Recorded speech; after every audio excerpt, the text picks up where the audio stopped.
Welcome to the home of Jaffery Sports of Minnesota.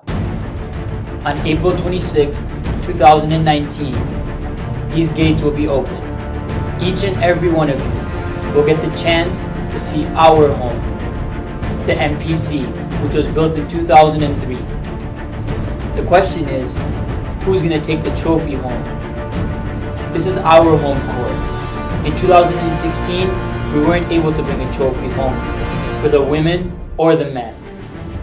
But in 2019, we're looking to change things. Because in 2011, we did something that Minnesota has never done before. We added a trophy to this case right here. And now, in 2019, we look to do this again.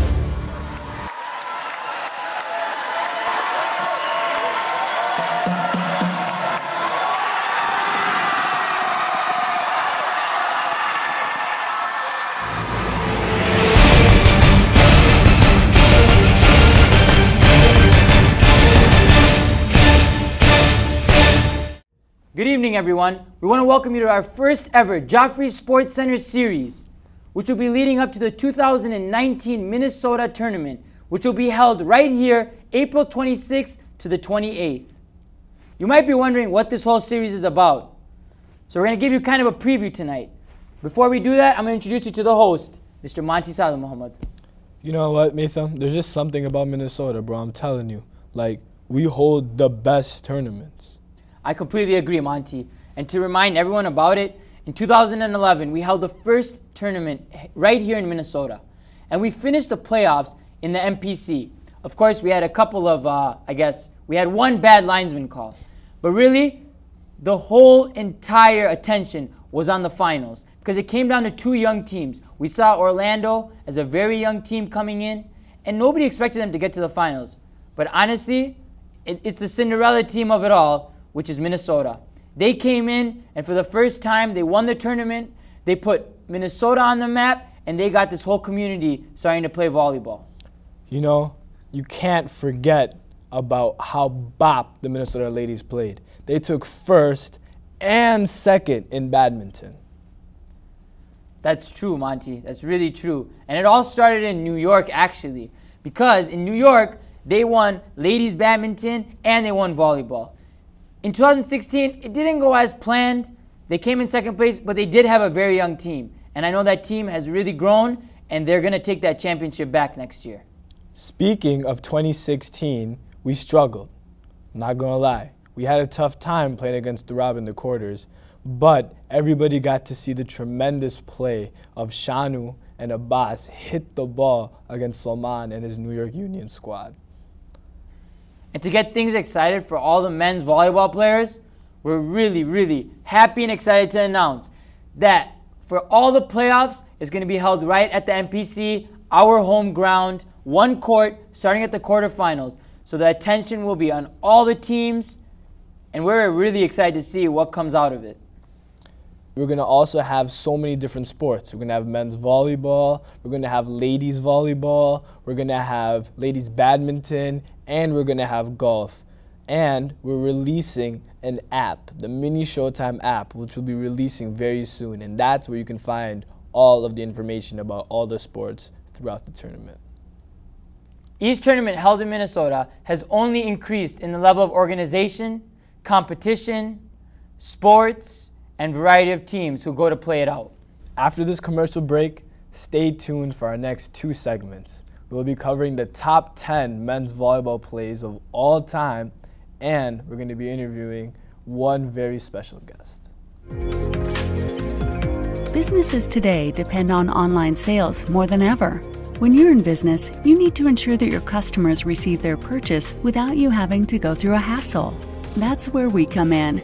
FreightCom is a free online platform that makes shipping easy and affordable across North America. We're a one-stop shop that provides the logistics to select carriers, process shipments, prepare bills of lading, tracking, scheduling, and invoicing. We even offer world-class customer service to ensure customer satisfaction. And you don't need to be a big business with high sales volume to get those competitive shipping rates, because we negotiate on your behalf.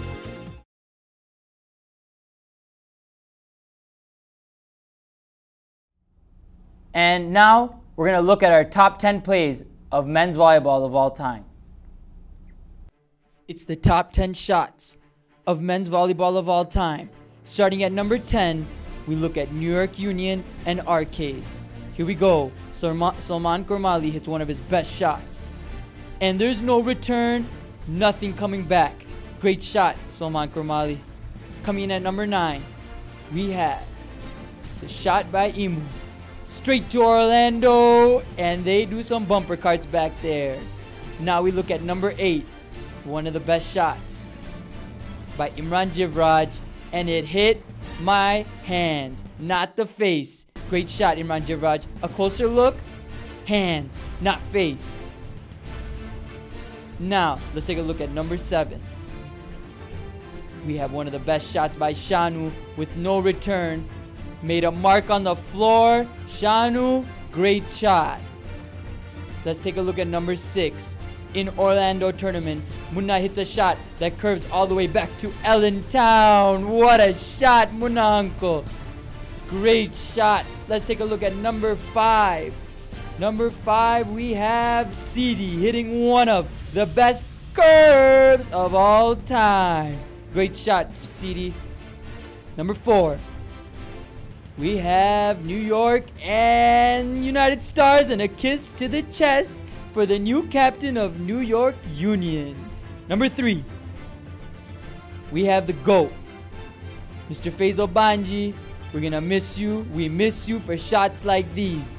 Definitely one of the best games I've ever watched. Number 2, we have Orlando Festival. Face casa, face casa, face casa. And number 1, the best of them all, we go to Vancouver. And what a shot this was. Again, again, again. If you guys have any other suggestions, please let us know. Thank you, Matham. But you know, there's a lot of chit-chat going around with the ladies, and they were like, Fatima Tarbai spikes are amazing. So you can't forget about those either. But now, speaking of Fatima Tarbai, let's move on to our reporter, Sayeda Kareem, who's going to be having our first ever interview with our first ever guest, Fatima Tarbai. While today's guest needs no introduction, her recent absences from some major tournaments may warrant a reminder of who she is. Women's Volleyball All-Star Fatima Tarbai is here with us live via Skype from Toronto, Canada. She's played on several teams representing Toronto, and in her volleyball career, she has added 2 championships and a runner-up trophy to her mantle.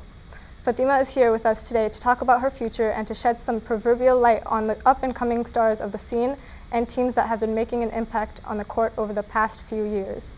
Thanks for staying up past your bedtime, Tarbai. My pleasure, Sayeda. Just remember, age ain't nothing but a number, and as you may recall, I rock a number 1. Well, like I mentioned earlier, it's been a while since we've seen you out on the court in a major tournament. Have you taken an early retirement, or can we expect to see you back here in Minnesota next year? Well, I mean, have LeBron James or Steph Curry taken an early retirement? Then why would I? I'm like Lionel Messi. I come back every 4 years despite the world thinking that I'm gone for good. Plus, I'm still in my prime and I have some unfinished business on the court. I plugged it into my calendar, so now I'm just waiting for my squad to lace up. Oh, so you do have a squad then.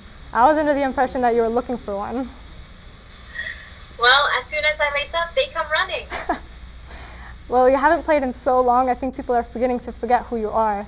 Not to mention, your reputation as one of the top volleyball players is being overshadowed by the likes of Safia Barwani, Jinan Hassan Ali, Alaisha Mirali, Fatima Nattu, and Amina Banji.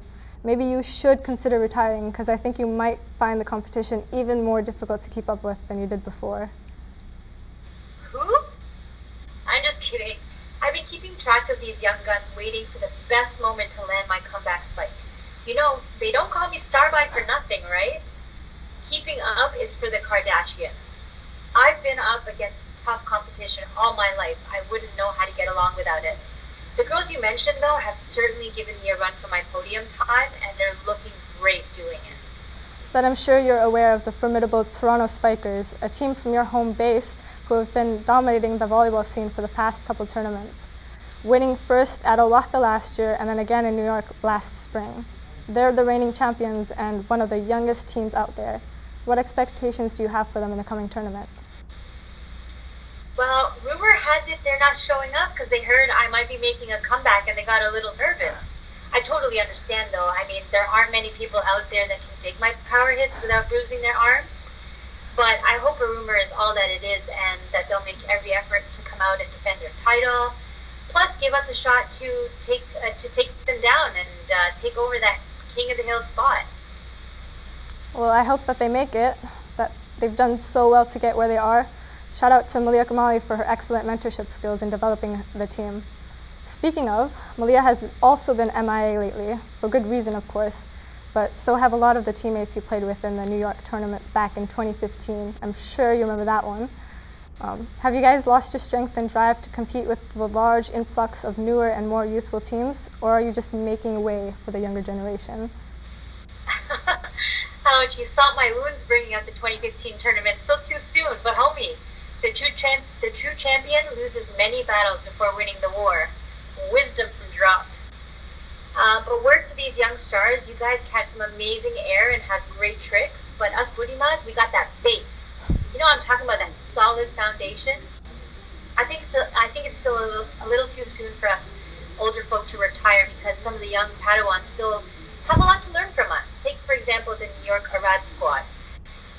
They've always shown impeccable spirit and sportsmanship, which is one of the most important aspects of playing a sport. And every team should be striving to get at their level. Plus, we could all use some tips on how to make healthy energy bites to improve our performance instead of overdosing on burgers and fries 10 minutes before the game. Yeah, I'm definitely looking forward to seeing some New York representation in Minnesota for the first time. Speaking of, I'm also looking forward to the Allentown girls team coming here. They've proven to be a force to be reckoned with. You must have seen them play at the Sunshine Sports Festival in Orlando.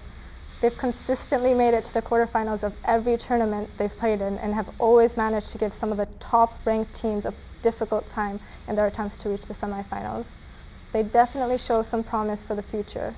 Is there any advice you'd like to give to them as they move forward? Yeah, man, those girls, they hustle, they hit, and they literally never quit. And that's just the way to do it. So it's great that they started playing at such a young age because they're only going to get better going forward. I remember these girls when they were too young to play, staring wide-eyed during the games, jumping on the courts between matches, asking to rally, even if it was just for a minute.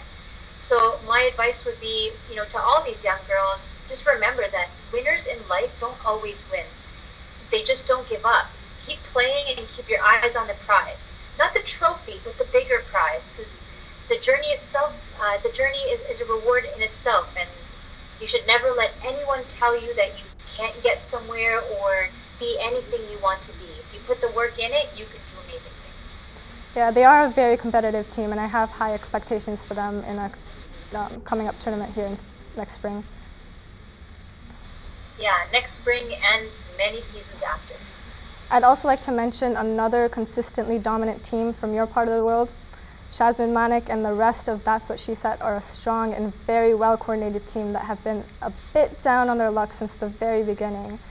They've managed to reach almost every semifinal and most recently the finals in New York last spring. But they always just about miss their opportunity to clinch the championship trophy. What do you think is going on there? They're always a top-ranked team and they play so well, but always end up falling at the last hurdle. Yeah, I mean, there are so many legends who haven't gotten their moment on the world podium. Take, for example, Nazem Kadri, still waiting to hold the Stanley Cup. Carmelo Anthony hasn't managed to dribble his way to the ships. Neymar Jr. has never won a World Cup. Although, I mean, he may win the title for the longest time any player has rolled around the field. But the truth is, winners never quit and quitters never win. Dang, I'm on fire today with these wisdom drops. Okay, but despite That's What She Said's unsuccessful attempts at securing a championship, it's not like Toronto's short on trophies. On the other hand, Orlando, New York, Allentown, and Vancouver are still fighting to make their mark. What do these other teams need to do to displace the dominating force of Toronto's teams? Well, I mean, move to Toronto. You know what they say, if you can't beat them, join them. No, I'm just kidding. but not really. The poutine is totally worth it. Not to be mistaken for Putin. Is there anything else you'd like to say before we end about your expectations for Minnesota's 2019 spring tournament? To be honest, I mean, Minnesota changed the pace 2 years ago for how tournaments are run in our community, so I'm pretty much only looking forward to whatever amazingness you guys are going to be dishing out to us in the next few months. Sounds good. Thanks again, Tharbai, for taking the time to be our first guest of the series. I know it's late for you now, so I'll let you go. This is Sayla Kareem. You're welcome. I mean, thank you very much. It's been a tremendous pleasure speaking with you as well tonight. This has been Sayla Kareem speaking with Fatima Tharbai. Take care, and we'll see you next time. We want to thank Sayeda and Fatima for that interview. Honestly, I'm looking forward to hearing what happens to the ladies team in 2019. Before we wrap up the show, we want to remind our viewers that Jaffery Sports Center will be a regular series starting in January. And until then, please send us your suggestions on what content we should feature. We also want to see how all of you guys are getting ready and excited for the tournament. I know me and Monty got something planned out, so we hope you guys are too. Use the hashtag #MiniShowtime, and we'll feature your video on the next episode. Thank you so much for watching our first episode. From me and my co-host Maitha Mehdi, we hope you tune in to further episodes.